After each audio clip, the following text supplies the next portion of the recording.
Hi all welcome back two exam my learning. So ഒന്ന് നോക്കാൻ വേണ്ടി പോകുന്നത് ഒരു നമ്പർ കിട്ടിക്കഴിഞ്ഞാൽ അതിന്റെ സ്ക്വയർ റൂട്ട് എങ്ങനെ കണ്ടുപിടിക്കാം. അപ്പോൾ ക്ലാസ് എടുക്കുന്ന സമയത്തായാലും കുറേ സ്റ്റുഡൻസ് ചോദിക്കുന്ന ഡൗട്ടാണ്, സാർ സ്ക്വയർ റൂട്ട് കണ്ടുപിടിക്കാൻ എന്തെങ്കിലും ട്രിക്ക് ഉണ്ടോ? യെസ്, ട്രിക്ക് ഉണ്ട്. ട്രിക്ക് ഇത്രയേ ഉള്ളൂ. 396 നമ്മുടെ അടുത്ത ക്വസ്റ്റ്യൻ. 396 ഇതിന്റെ സ്ക്വയർ റൂട്ട് എന്താ? ഒബിയസ്ലി ആൻസർ എന്താണ്? 63 ആണ്. നിങ്ങൾക്ക് വേണമെങ്കിൽ ചെക്ക് ചെയ്ത് നോക്കാം. 63 × 63 മൾട്ടിപ്ലൈ ചെയ്ത് കഴിഞ്ഞാൽ answer will be 3969. Okay, so ഇത് ഞാൻ ഇപ്പോൾ റാൻഡം ഗസ് എടുത്തല്ല, എനിക്ക് അറിയാമായിരുന്നു 63 ആണ്, അതുകൊണ്ട് മാത്രം ഞാൻ പറഞ്ഞു. പക്ഷേ ഈ 396 ഉപയോഗിച്ചിട്ട് ജസ്റ്റ് വിത്തിൻ സെക്കൻഡ്സ് നിങ്ങൾക്ക് എങ്ങനെയാണ് 63 മൾട്ടിപ്ലൈ ചെയ്ത് നോക്കാതെ തന്നെ ജസ്റ്റ് കണ്ടുപിടിക്കാൻ പറ്റുമെന്ന് നോക്കാം.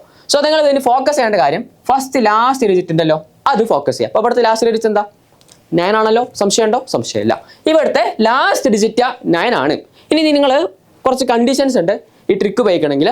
നിങ്ങൾക്ക് 1 മുതൽ 10 വരെ 1 മുതൽ 10 വരെയുള്ള എല്ലാ നമ്പേഴ്സിൻ്റെ സ്ക്വയർ അറിയണം. സോ 1ൻ്റെ സ്ക്വയർ 1 ആണ്, ദെൻ 2ൻ്റെ സ്ക്വയർ 4 ആണ്, 3ൻ്റെ സ്ക്വയർ 9 ആണ്, ആൻഡ് 4ൻ്റെ സ്ക്വയർ 16 ആണ്, ആൻഡ് 5ൻ്റെ സ്ക്വയർ 25 ആണ്, ആൻഡ് ദെൻ 6ൻ്റെ സ്ക്വയർ 36. അടുത്തത് 7ൻ്റെ സ്ക്വയർ 49 ആണ്, 8ൻ്റെ സ്ക്വയർ 64, ആൻഡ് 9ൻ്റെ സ്ക്വയർ 81, ആൻഡ് 10ൻ്റെ സ്ക്വയർ 100. ഇത്രയും കാര്യം നിങ്ങൾ ഓൾറെഡി ബൈ ഹാർട്ട് ആയിട്ട് ഉണ്ടാവണം. സോ ക്വസ്റ്റ്യനിലോട്ട് വരാം. നമ്മൾ എന്ത് ചെയ്തു? ലാസ്റ്റ് ഡിജിറ്റ് 9 അതിനകത്ത് ഫോക്കസ് ചെയ്തു. അടുത്ത സ്റ്റെപ്പ്, നിങ്ങൾക്ക് ലാസ്റ്റ് ഡിജിറ്റ് 9 വരുന്നെങ്കിൽ പോസിബിലിറ്റീസ് ഇത്രയാണ്. ഐദർ എന്തായിരിക്കും? ആ സ്ക്വയർ റൂട്ടിൻ്റെ ലാസ്റ്റ് നമ്പർ ഒന്നെങ്കിൽ 3 ആയിരിക്കും, അതല്ലെങ്കിൽ 7 ആയിരിക്കും. കാരണം ഇവിടെയും ഒരു 9 ഇവിടെ ഒരു 9, ഈ രണ്ട് പോസിബിലിറ്റീസ് മാത്രമേ ഉള്ളൂ. സോ നിങ്ങൾ എന്ത് ചെയ്യുക? ഈ 9 നേരെ താഴെ ഒരു ആരോ മാർക്ക് ഇങ്ങോട്ടും അതുപോലെ ഇങ്ങോട്ടും വരയ്ക്കാം. ഓക്കെ ആണല്ലോ. എന്നിട്ട് ഇവിടെ 3 എന്നും ഇവിടെ 7 എന്നും മാർക്ക് ചെയ്ത് വെക്കാം. അതെന്തുകൊണ്ടാണ്? കാരണം ഒന്നെങ്കിൽ 3 ആണ് ഈ സ്ക്വയർ റൂട്ടിൻ്റെ ലാസ്റ്റ് നമ്പർ. 63 നമുക്കറിയാം, എങ്കിൽ പോലും പറയുന്നു. ഓക്കെ, 3 ആണ് ലാസ്റ്റ് നമ്പർ, അതല്ലെങ്കിൽ 7 ആയിരിക്കും. കാരണം 7ൻ്റെ സ്ക്വയർ 49, അവിടെ ഒരു 9 ഉണ്ട്. 3ൻ്റെ സ്ക്വയർ 9 ആണ്, അവിടെ ഒരു 9 ഉണ്ട്. സോ ഒന്നെങ്കിൽ 3 അല്ലെങ്കിൽ 7, അത് നമുക്ക് ഉറപ്പായി. പക്ഷേ അടുത്തൊരു ഡിജിറ്റ് ഉണ്ടല്ലോ, ഇതിന് തൊട്ട് മുന്നിലത്തെ 6, അതെങ്ങനെ കണ്ടുപിടിക്കാം? അതിന് നിങ്ങൾ ഫസ്റ്റത്തെ 2 ഡിജിറ്റ് ഉണ്ട്, 2 ഡിജിറ്റ്സ്, അതിനെ നിങ്ങൾ ഫോക്കസ് ചെയ്യാം. 39. എന്നിട്ട് ശ്രദ്ധിക്കണേ, 39 തൊട്ട് മുന്നുള്ള പെർഫെക്റ്റ് സ്ക്വയർ കണ്ടുപിടിക്കാം. സോ 39 തൊട്ട് മുന്നുള്ള പെർഫെക്റ്റ് സ്ക്വയർ എന്താ? 36 ആണല്ലോ. 39 തൊട്ട് മുന്നുള്ള പെർഫെക്റ്റ് സ്ക്വയർ 36. 36 കിട്ടേണ്ട ആളെന്താ? അത് 6 ആണല്ലോ. സോ 36 കിട്ടാനുള്ള റൂട്ട് എന്താ? അത് 6. അത് ഞാനിവിടെ എഴുതിയേക്കാം. റെഡിയാണല്ലോ? ഓക്കെ, ഇനി നിങ്ങളുടെ ആൻസർ ഒന്നെങ്കിൽ 63 ആണ്, അല്ലെങ്കിൽ 67 ആണ്. മനസ്സിലായോ? നമ്മൾ ലാസ്റ്റ് ഡിജിറ്റ് 3 അല്ലെങ്കിൽ 7 എന്ന് പറഞ്ഞു. അപ്പോൾ നിങ്ങളുടെ ആൻസർ ഒന്നെങ്കിൽ 63 അല്ലെങ്കിൽ 67. ഇനി 63 ആണോ 67 ആണോ നമ്മൾ ഫിക്സ് ചെയ്യണം. അതിനെന്ത് ചെയ്യണം? നിങ്ങൾ 6 ഉണ്ടല്ലോ ഇവിടെ, 6 കഴിഞ്ഞിട്ടുള്ള നെക്സ്റ്റ് നമ്പർ കൊണ്ട് മൾട്ടിപ്ലൈ ചെയ്യാം. 6ൻ്റെ നെക്സ്റ്റ് നമ്പർ എന്താ? 7. 7 എടുത്തു, 6നെയും 7നെയും കൂടെ മൾട്ടിപ്ലൈ ചെയ്തു. എനിക്ക് എന്ത് കിട്ടി? 42 എന്ന് കിട്ടി. ഈ 42 39 വലുതാണല്ലോ അല്ലേ? 39 42ൻ്റെ ചെറുതാണ്. ഓർ റിവേഴ്സിൽ പറഞ്ഞു കഴിഞ്ഞാൽ 42 39 വലുതാണ്. അപ്പം അന്നേരം നിങ്ങൾ എന്ത് ചെയ്യേണ്ടത്? നിങ്ങൾ 39 42ൻ്റെ ചെറുതായതുകൊണ്ട് നിങ്ങൾ ഫസ്റ്റ് ഡിജിറ്റ് എടുക്കുക. അതാണ് നിങ്ങളുടെ ആൻസർ 63.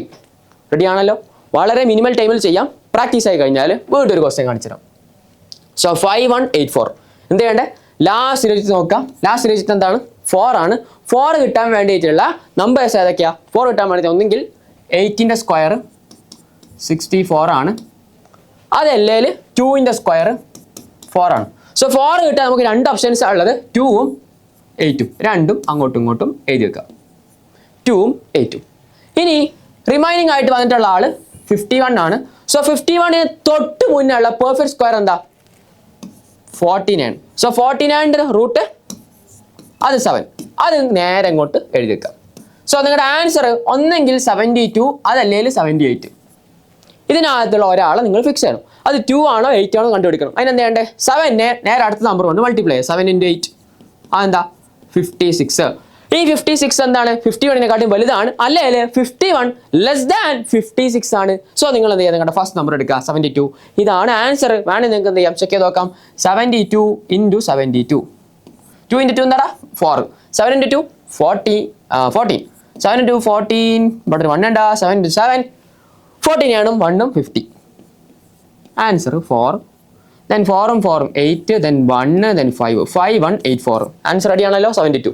സോ ഇത്രയേ ഉള്ളൂ. നിങ്ങൾക്ക് ഏതൊരു നമ്പറിനെ സ്ക്വയർ റൂട്ട് കണ്ടുപിടിക്കാൻ വിത്തിൻ സെക്കൻഡ്സ് നിങ്ങൾക്ക് പറ്റും. ജസ്റ്റ് മൾട്ടിപ്പിൾ ഒന്നും ചെയ്യേണ്ട, സിംഗിൾ സ്റ്റെപ്പിനകത്ത് ലാസ്റ്റ് ഡിജിറ്റ് ഫോക്കസ് ചെയ്യുക. അത് കഴിഞ്ഞതിൻ്റെ ശേഷം 2 പോസിബിലിറ്റീസ് ഉണ്ടാവും, അത് 2 എഴുതി വെക്കുക. ഇതിനകത്ത് 2 എടുക്കണോ 8 എടുക്കണോ തീരുമാനിക്കാൻ വേണ്ടിയിട്ട് നിങ്ങൾ ഫസ്റ്റത്തെ 2 ഡിജിറ്റിൻ്റെ തൊട്ട് മുന്നുള്ള പെർഫെക്റ്റ് സ്ക്വയർ കണ്ടുപിടിക്കുക. അത് നേരെ അടുത്ത നമ്പർ കൊണ്ട് പെർഫെക്റ്റ് സ്ക്വയർ കണ്ടുപിടിക്കുക. എന്നിട്ട് അതിൻ്റെ റൂട്ട് കണ്ടുപിടിക്കുക. അതിന് അടുത്ത നമ്പർ കൊണ്ട് മൾട്ടിപ്ലൈ ചെയ്യുക. മൾട്ടിപ്ലൈ ചെയ്യുന്ന സമയത്ത് ഇയാൾ ചെറുതാണെങ്കിൽ ഫസ്റ്റ് എടുക്കുക, അതല്ല വലുതാണെങ്കിൽ അടുത്ത നമ്പർ എടുക്കാം. ഇത്രേ ഉള്ളൂ. സോ ഇനി സ്ക്വയർ റൂട്ട് കണ്ടുപിടിക്കാൻ സാറേ എന്തെങ്കിലും ട്രിക്ക് ഉണ്ടോ എന്ന് ചോദിക്കേണ്ട കാര്യമല്ല. ലൈവ് ക്ലാസ്സിനകത്ത് ഇത് നിങ്ങൾ പഠിച്ചു എന്ന് വിചാരിക്കുന്നു. ആൻഡ് നിങ്ങൾക്ക് ഇനി അങ്ങോട്ട് ഏത് നമ്പറിൻ്റെയും സ്ക്വയർ റൂട്ട് സിമ്പിളായിട്ട് കണ്ടുപിടിക്കാൻ പറ്റും. പക്ഷേ കണ്ടീഷൻ ഉണ്ട്, 1 മുതൽ 9 വരെയുള്ള എല്ലാ നമ്പറിൻ്റെയും സ്ക്വയർ നിങ്ങൾ നിർബന്ധമായിട്ട് പഠിച്ചിട്ടുണ്ടാവണം. സോ അത്രേ ഉള്ളൂ. അങ്ങനെയാണെങ്കിൽ ഞാൻ വീഡിയോ വൈൻഡപ്പ് ചെയ്യാൻ പോവാണ്. So that's all. Thank you.